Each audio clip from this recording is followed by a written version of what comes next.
Ladies and gentlemen, let me introduce our second speaker, Dr. Munazza Zahra from University of Baltistan, Pakistan. Dr. Munazza Zahra is currently serving as assistant professor at University of Baltistan, Skardu. She has completed her MBA in finance from Qurtuba University of Science and Technology. She earned her PhD degree from University Sains Malaysia, Penang. She has published her work in a well-reputed journal. It is time for you, Dr. Munazza Zahra. Please go ahead with your presentation. Assalamu alaikum and very good morning to all of you. I would like to tell that it's 1 degree here and I'm living in Skardu. I hope everybody have some knowledge about K2. So it's just near the base camp. So it's very cold here.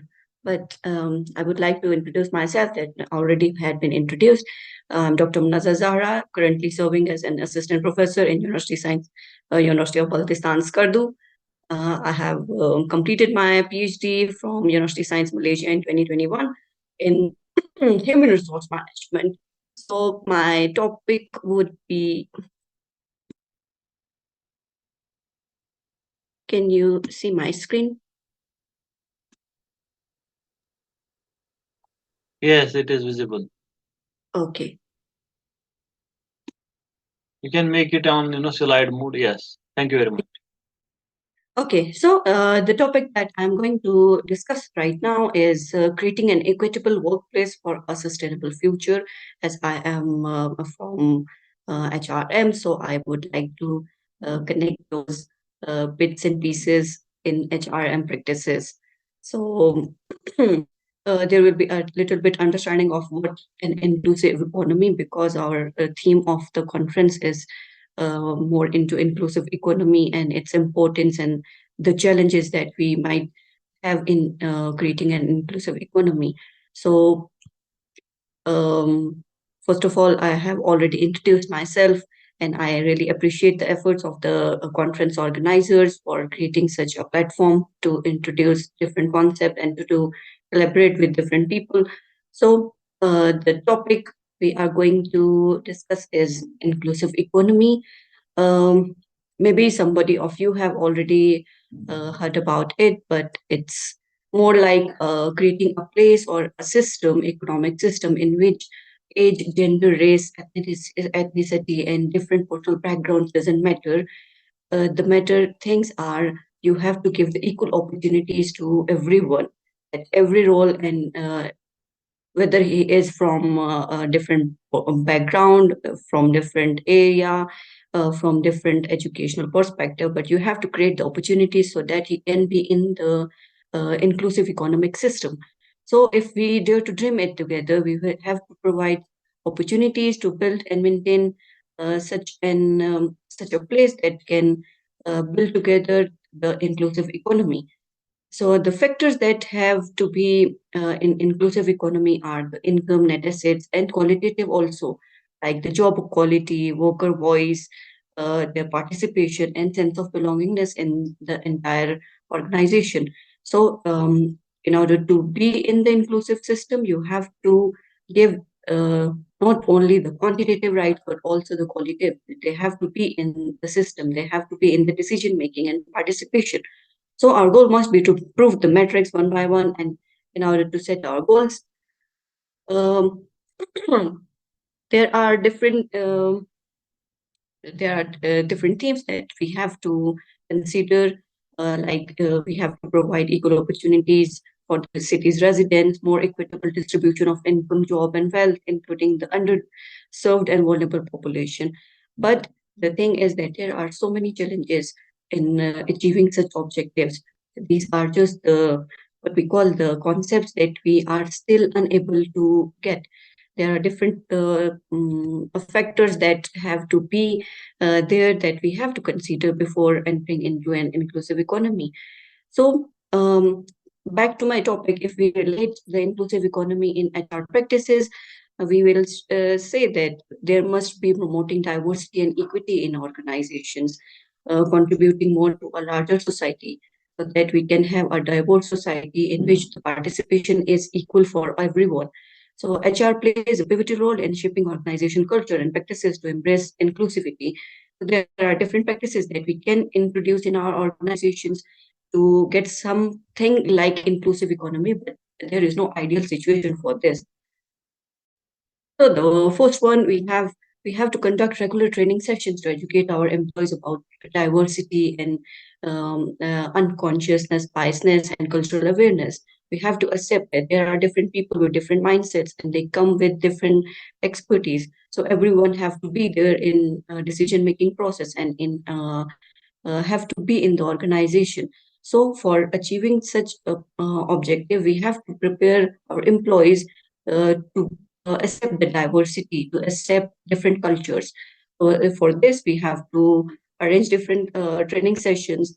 Then we have to provide equal opportunity employment, ensure that hiring, promotions, and other employment decisions are based on qualifications, skills, and abilities rather than gender, ethnicity, age, or any other discriminatory factors.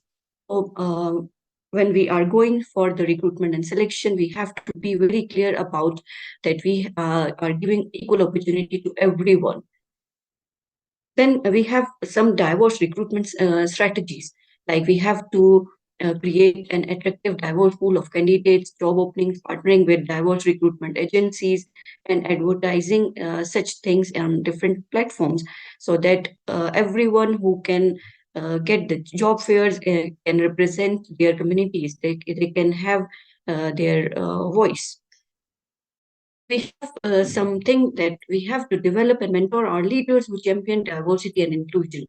This is not only for the organizations, but also as a part of a society that we have to develop our mentors so that they can accept and include the diversity of the nation. We have to make certain different flexible arrangements also from if we have some people who are eligible and who are right people for the right job, they can work from remote options, and we have to accommodate them according to their needs and circumstances so that we can have them on our organization, in our organization, and in our decision making without giving them. If we are not facilitating them, we will lack the uh, pool of different peoples.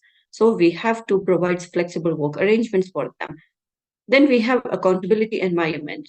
It should be, and there should be some set goals and diversity in initiative and track progress, accountable for achieving those goals. Regularly review metrics related to promotions and different satisfaction criteria of the employees.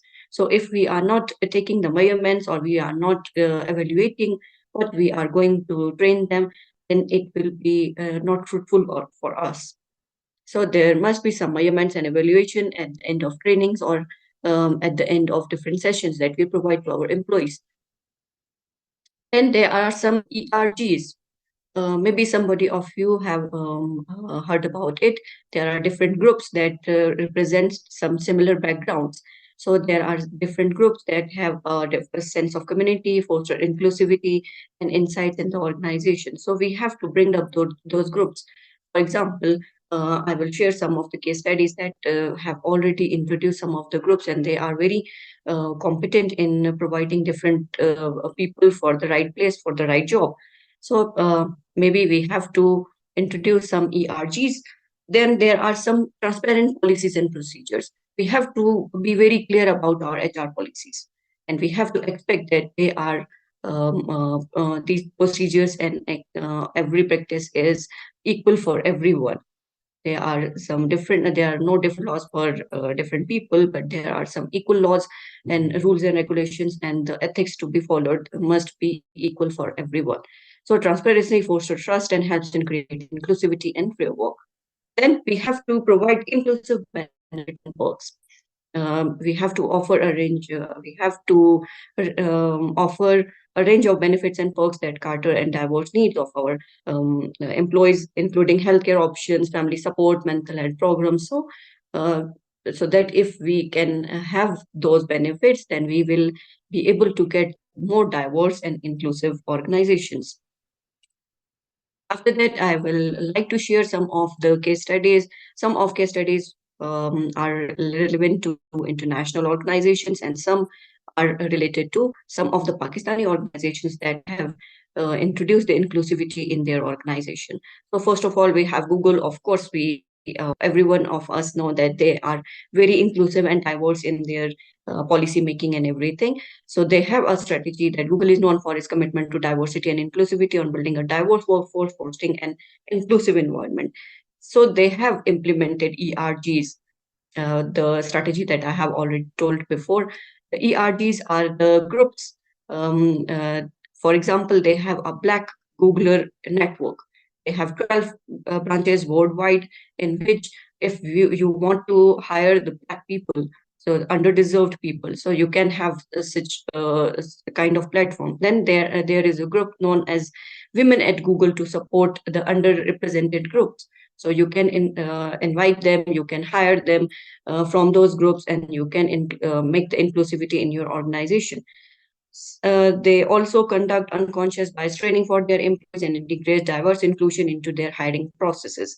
And the outcome obvious that they have increased diversity in their workforce and leadership positions, and a company have already improved the culture and employee satisfaction rate. Then we have another example of Unilever. Everybody may have heard about. They have different kind of products related to cosmetics and daily use products. So Unilever is also committed in fostering diversity and the belongingness of their workforce, and inclusivity in their workforce. So they have implemented and launched a Unilever Global Diversity Board in drive drive so that they can have inclusive initiatives. They have set targets for gender balance and inclusivity at all levels. So they are not discriminating any gender or anyone. So the outcome is obvious that they have increased gender balance in their leadership roles, and also a more inclusive culture with a focus on sustainability and the impact. Then we have another example of Microsoft, that they are dedicated in creating a diverse and inclusive workforce by embracing different perspectives and backgrounds. And they have implementation. In their implementation, they have launched an inclusive design initiative to ensure their accessibility and usable to by everyone. So conducts training and unconscious bias on inclusivity of their employees. The outcome of their inclusive strategies are increased product accessibility and usability for a broader base, and more inclusive culture and diverse workforce. And there are some different case studies related to Pakistan, as I belong from Pakistan. So I would like to share some of the corporations and organizations that are more into inclusive strategies. So the first one is Angro Corporation, which is a leading multinational conglomerate, has been different initiatives and inclusion.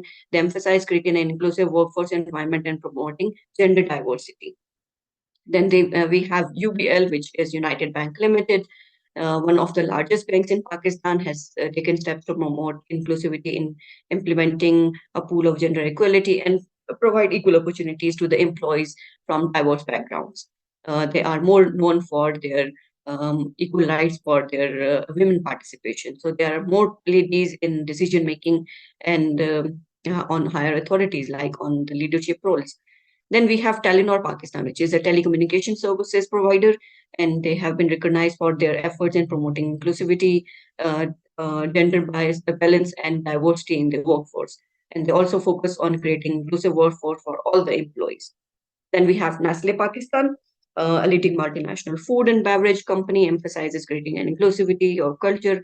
They prioritize equality and inclusivity in their hiring and talent development practices. So there are different challenges in providing inclusivity or in incorporating inclusivity. The first one may be the communication barriers. That you have to hire different people, and they are from different backgrounds. They used to talk in different languages. Even in Pakistan, we used to talk 172 languages. So while hiring different people, maybe you have some communication barriers, but you have to deal with it by introducing a language that is known to everyone. Like in Pakistan, we have two languages, every one of us have in a state language of Urdu, and then we have another language like international language, English. So for inclusivity, you have to hire people who have the both skills, so that you don't have to get into the communication barriers. Then handling different perspectives. Yeah, you have to be very acceptable and flexible in tackling and dealing with different perspective of the individuals. But you have to be very clear that what your company's goals are and what your objectives, and then you have to make decisions according to your company's goals and objectives, but keeping in view the different perspectives of your employees. Then aligning diversity with your organization's goals. As I already told that if you want to be inclusive in your organization, then you have to make decisions according to your organization goals. Then you have to conduct trainings so that you can hire different people and they are more into your organization in comfortable manner and flexibility. And then you have to overcome biasness, that you have to be very clear about your decision making, and you don't have to be biased in different perspectives. So there are different things that you have to consider in order to be inclusive in your organization, and you can introduce HR practices and strategies to implement those things in your organization to create an inclusive environment. That's all from me. Thank you very much, and everyone is welcome on board for the question and answer session.